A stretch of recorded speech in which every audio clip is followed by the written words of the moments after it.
반갑습니다. 토요일 아침입니다. 대법원장 김명수의 처신에 대해서 한 번 더 얘기를 하지 않을 수가 없어서 오늘도 김명수에 대해서 얘기를 좀 할까 합니다. 이 언론 생활, 기자 생활을 하다 보면 우리 사회에서 전문가 집단이라고 말하는 사람들과 많이 접촉을 하게 됩니다. 물론 살인자부터 대통령까지 다 만나게 되는 게 기자의 팔자, 또 기자의 특권일 수도 있는데요. 세상 많은 사람들의 존경을 받고 또 부러움도 받고 하는 부분들이 우리 사회의 지금 전문가 집단이죠. 법적으로 이렇게 보장이 되고 자리에 또 사회적으로도 존경을 받는, 주변에 어려운 일들이나 이런 것이 생겼을 때 물어볼 만한 사람으로 또 이렇게 대우를 받죠. 근데 실제 그 전문가 집단들이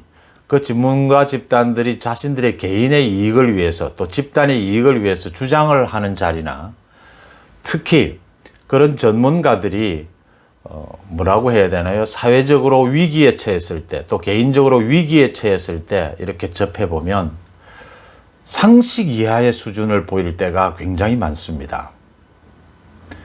일반적인 우리 노동조합이나 일반적인 이익단체를 만나 사람들보다 오히려 훨씬 더 수준 이하의 행동과 판단을 할 때가 많아서 왜 저럴까라고 생각을 해볼 때가 많습니다.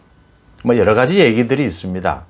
그 엘리트주의에 빠져 있다든지 선민의식, 또 이렇게 전문가가 되고 난 뒤에 죄를 지은 사람들이나 또 몸이 아픈 사람들, 또 많은 민원인들, 이런 사람들이 자기 앞에 와서 굽신거리는 것을 보면서 세상에 대해서 겉핥기식으로 세상을 많이 아는 것처럼 보이지만, 판사로 오랫동안 살면 세상을 자기가 다 많이 아는 것처럼 보이지만 실제 자신의 일, 자신의 문제에 닥쳤을 때는 거의 정말 수준 이하의 처신, 판단력을 보인다.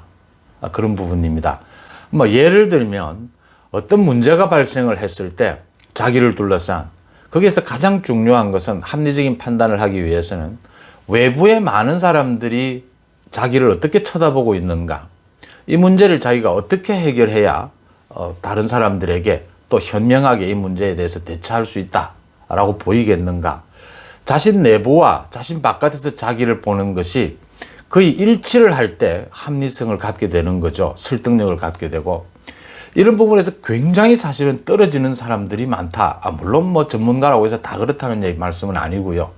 그런 사람들이 의외로 많다라고 하는 생각을, 경험을 하게 됩니다. 저는 지금 김명수의 처신을 보면서 우리가 일반적으로 알고 있는 그런 판사, 오랫동안 판사를 한 그런 사람이 아니고, 제가 좀 심하게 어제도 이야기를 했는데, 이 저질 정치꾼, 이 시정착배보다도 못한 수준을 보여주는 경우다. 이런 경우를 우리가 지금 김명수에서만 보는 게 아니고요, 문재인 정권에서 조국, 추미애에 이어서 김명수까지 지금 세 번째 보고 있는 셈입니다. 저는 이 세 번째 주인공이 박범계가 되지 않을까라고 예상을 하고 있었는데, 그 중간에 김명수가 끼어든 겁니다. 이게 많은 사람들이 의아해할 것이 아니고, 이런 사람들이 의외로 많다라는 부분입니다. 깨놓고 이야기해서 판사나 검사, 의사들, 이런 우리 사회의 전문가들 중에 직접 만나서 어떤 문제가 발생했을 때, 자신의 개인의 이익이 앞에 닥쳤을 때 굉장히 상식 이하의 처신, 자질을 보이는 사람들이 많다라고 하는 점입니다. 지금 김명수는 임성근 부장판사가 지난해 5월에 사표를 냈을 때 정치권의 동향을 살펴봐야 된다. 지금 탄핵을 한다고 저 난리를 치는데 사표를 수리하면 탄핵을 못하지 않느냐, 이런 말도 안 되는 소리를 하면서 사표 수리를 하지 않았어요. 그 다음 이 사실이 언론에 공개가 되자, 임성근 부장판사가 언론에 흘린 거죠. 이제 언론에 보도가 되자, 나는 그런 탄핵이라는 소리를 한 적이 없다, 탄핵은 입 밖에 낸 적이 없다라고 국회에 공문서로 해명을 하고 언론에 해명을 했어요. 그러자 임성근 부장판사가 고민 끝에 사실 녹취를 했었다, 녹취록을 공개를 했죠. 그 녹취록에 모든 내용이 다 들어있는 겁니다. 탄핵에 대해서 6분이라는 탄핵을 단어를 꺼올린 것도 드러난 겁니다. 그러자 김명수는 또 뭐라고 했느냐 하면 기억이 오래된 일이라서 기억이 나지 않아서 좀 착각이 일어났다라고 했습니다. 근데 이것도 또 거짓말로 드러났습니다. 9개월 전의 일이라 하더라도 지금 사표를 수리가 했느냐 하지 않았느냐라는 부분, 자신이 사표를 수리하지 않으면서 그 당시에 어떤 변명을 했느냐는 법원 행정처에 당시에 처장이나 차장 간부들에게 확인하면 자기 말을 되새길 수 있는 부분입니다. 서류로도 있고 하는 부분들이죠. 또 그 당시에 임성근이는 이런 탄핵의 부분들이 있어서 사표 수리가 어렵다라는 이야기가 이미 나오고 있었다라는 것 아닙니까? 기억에 나지 않아서 착각한 것이 아니죠. 또 거짓말을 했습니다. 어제는 또 야당에서 국민의힘에서 진상조사단을 만들었죠. 주로 법사위 위원들을 중심으로 해서 김기현 의원 등을 비롯해서 그 법사위 위원들이 대법원장을 만나겠다고 대법원을 찾아갔습니다. 그런데 대법원 정문을 쇠사슬로 꽁꽁 묶고 그것도 모자라서 방호원 수십 명으로 인간 차단벽까지 만들었습니다. 국회의원들을 만나기 싫다. 국회의원들이 그래서 그 앞에서 농성을 했습니다. 1시간쯤 뒤에 이제 만났습니다. 대법원장을. 국회의원들이 대법원장을 만나겠다고 찾아왔는데 그걸 만나지 않겠다고 하는 그 판단, 또 만나지 않으면 좀 회피하는 다른 방법을 생각하지 않고 쇠사슬로 정문을 차단하고 방호원으로 인간 차단벽을 만들고자 한 이 판단, 김병수의 판단일 겁니다. 놀랍지 않습니까? 계속 이어집니다. 이제 진상조사단을 하겠다라고 나선 이 국민의힘 의원들이 또 물었습니다. 이 탄핵 거래를 한 게 아니냐? 임성근 부장판사와 다른 판사 사직서가 같이 거론이 되는데 다른 사람들은 사직 처리를 해주고 임성근만 사직 처리를 왜 해주지 않았느냐? 총선 바로 뒤에는 구체적으로 탄핵 이야기가 나올 때도 아닌데 왜 탄핵을 이유로 해서 이렇게 사직서 처리를 못한다라고 했느냐라고 추궁을 하니까 김명수가 또 뭐라고 했느냐면 재판을 받고 있는 중이어서 사표 수리를 할 수 없었다 이랬습니다. 이것도 또 거짓말로 드러났습니다. 그 자리에서 법사위원들이 바로 이야기를 한 겁니다. 재판 중이었다 하더라도 사표를 받을 수 있게 되어 있다 규정이. 그러니까 또 말을 하지 않습니다. 대법원장이 그 정권이 자기를 대법원장을 시켜줬다고 해서 이렇게 여당 측과 탄핵 거래를 하고 자신의 휘하의 판사를 탄핵의 제물로 내놓고 거짓말에 거짓말을 이어가는 국회의원을 만나지 않겠다라고 생각하는 이런 판단들, 이런 처신이 김명수입니다. 김명수의 본질이 지금 드러나고 있는 겁니다. 상당히 기가 차고 아마 놀라운 수준이다라고 보일 겁니다. 이 일반적인 우리 보통 사람들도 이렇게 행동하지 않습니다. 이렇게 거짓말하지 않습니다. 임성근 부장판사가 녹취를 해야겠다고 생각한 게 이것 때문이라는 거 아닙니까? 그 당시에 벌써 김명수는 입만 열면 거짓말을 한다라는 소문이 판사 세계에서 파다했고 또 탄핵을 이유로 사표 처리를 하지 않고 있다. 그러니까 임성근 부장판사는 자기도 살기 위해서 언젠가 필요할 것이다 생각을 해서 녹취를 했다는 것 아닙니까? 그 녹취록이 쓰이는 일이 온 것입니다. 지금 입만 열면 거짓말이에요, 지금. 모든 것을. 이런 이 김명수 같은 이런 경우에 이런 처신을 하게 되면 법원 주변에 알만한 사람은 다 알게 되는 겁니다, 이게. 김명수는 또 2019년에는 대법원장 그 공관을 리모델링 한다면서 예산 16억 원 넘게 썼는데 그 중에 예산 배정이 국회에서 안 해주니까 6억 원이 넘는 돈을 그 재판 지원비로 되어 있는 명목이 그 돈을 전용해서 써서 문제가 됐습니다. 감사원에 감사해서 적발이 됐죠. 16억 8천만 원을 들여서 공관을 리모델링을 했습니다. 리모델링이 그렇게 급했는지는 모르겠는데 감사원에 감사에 적발이 되자 위법한 사항은 아니다. 감사원은 위법하지는 않다 하더라도 이건 적절하지 못하다라고 지적을 했습니다. 재판 지원비까지 끌어다가 공간 리모델링을 했습니다. 또 그 공간에 공관 재테크라고 유명했죠. 김명수의 아들, 딸 모두 판사입니다. 또 며느리, 사위 모두 검사고 변호사입니다. 사돈도 판사입니다. 법조인 집안이라고 해서 화제가 됐었죠. 그런데 그 아들, 판사를 하고 있는 그 아들 부부가 강남에 아파트를 새로 분양을 받았는데 당시에 14억 원대의 아파트입니다. 그 중도금을 마련하기 위해서 대법원장 공간에 와서 같이 살고 있다는 게 드러나서 또 설화에 올랐습니다. 그 중도금 마련하기 위해서 공간을 쓰고 있다. 아들, 딸 부부가 공관 재테크다라는 얘기가 나왔습니다. 물론 또 위법한 일은 아니다라는 것이었습니다. 그런데 지금 공관 재테크나 16억, 17억 원에 가까운 돈을 써서 재판 지원금까지 땡겨가면서 전용해가면서 공간 리모델링을 하는 이런 판단, 이 모든 제가 지금 판단을 말하는 겁니다.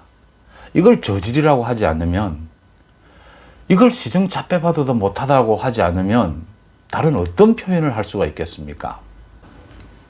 지금 여권에서는 이 탄핵 사태에 대해서 여러 가지 국회가 제 기능을 했다라고 변명을 하고, 이낙연 대표 같은 경우에는 이 난폭 운전을 하는 이 운전자를 처벌해야 하지 않느냐, 그게 국회의 기능이 아니냐고 했습니다.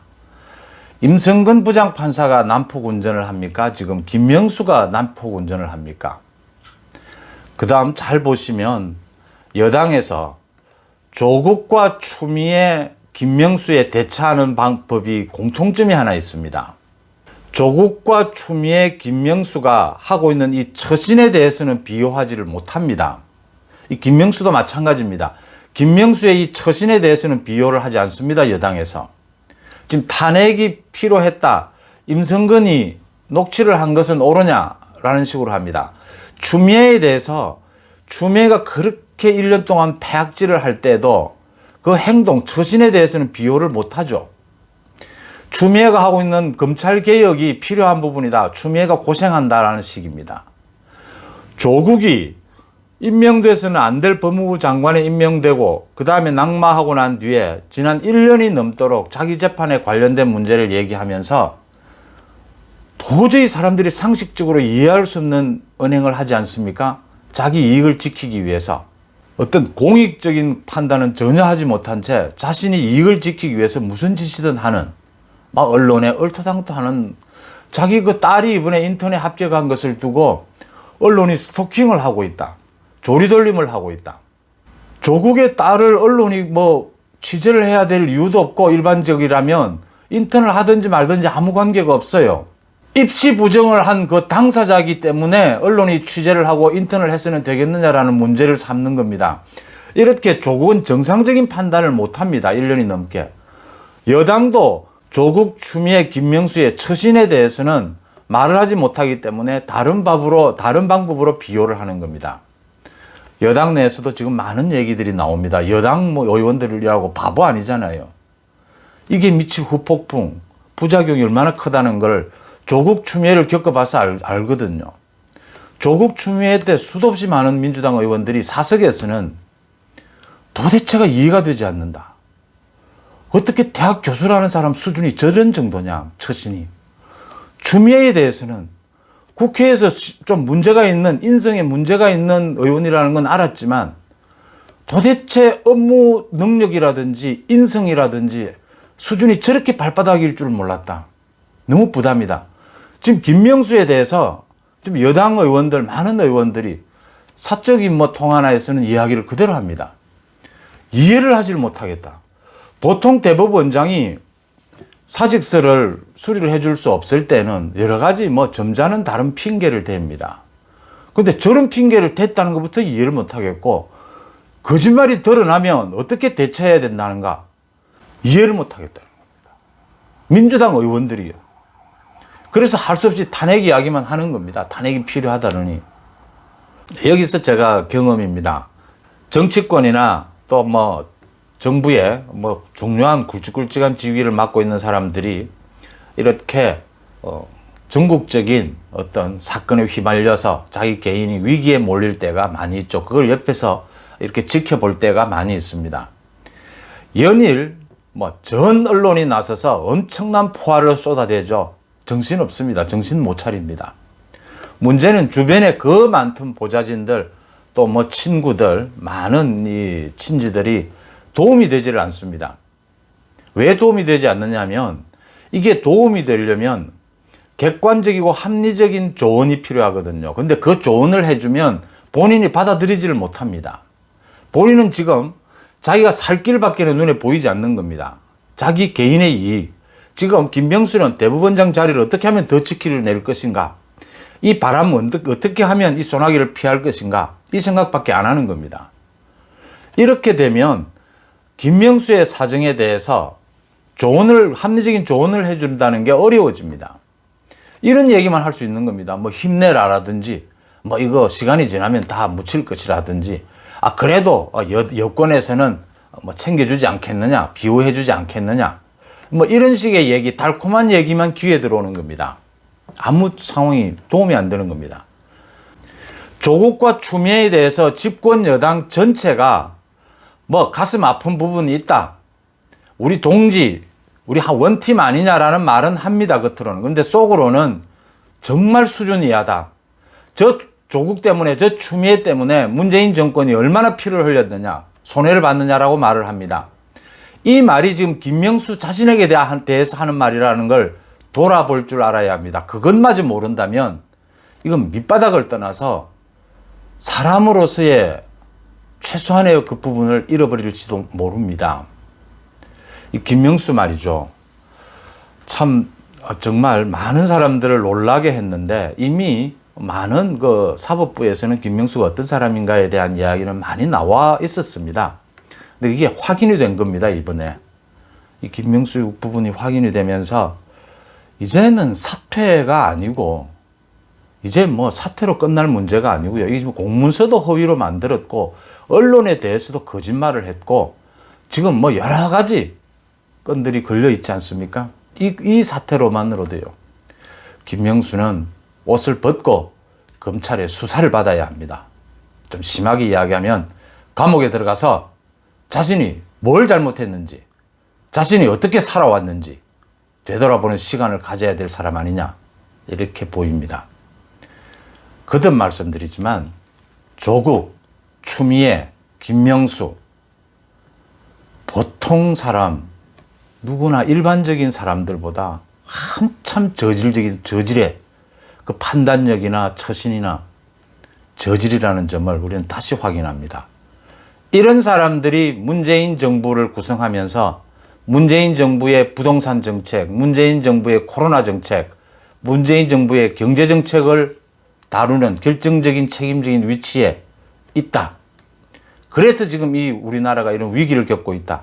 국정의 대혼란을 겪고 있다. 그렇게 추론해도 무방하다. 저는 그렇게 봅니다. 고맙습니다.